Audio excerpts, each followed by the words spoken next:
MLC Duvvada Srinivas వ్యవహారంలో అటు భార్య వాణి దివ్వల మాధురి మధ్య మాటల యుద్ధం కొనసాగుతోంది. మాధురి తన భర్తను ఉంచుకుందంటూ వాణి ఆరోపిస్తుండగా కావాలనే తన కుటుంబాన్ని వాణి రోడ్డుకు లాగుతోందంటూ మాధురి ఆరోపిస్తోంది.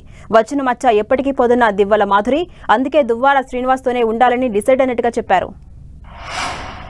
ఏం తెచ్చుకుంటే నా సపోర్టు నా పేరెంట్స్ ఫైనాన్షియల్ బ్యాక్గ్రౌండ్తో పొలిటికల్గా కానీ ఫైనాన్షియల్గా కానీ సక్సెస్ అయ్యాం. కానీ మాకు ఇలాంటివి ఉంటాయి అనేది నాకు ఐడియా లేదు.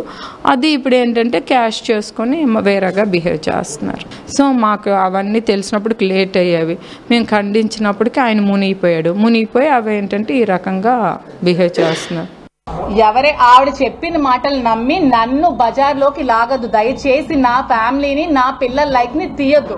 నేను కూడా నాకు 3 ఆడపిల్లలు ఉన్నారు. నేను ఆ 3 ఆడపిల్లల్ని పెళ్లిళ్ళు చేయాలి, పెంచాలి, చదివించాలి, చాలా లైఫ్ వాళ్ళకి చూడాలి. ఇంకా చిన్న పిల్లలు క్వశ్చన్ చేస్తారనే ఇప్పుడు నేను శ్రీని గారితో ఉండదామని డిసైడ్ అయ్యాను. ఎందుకంటే ఇది వచ్చిన ఈ మచ్చ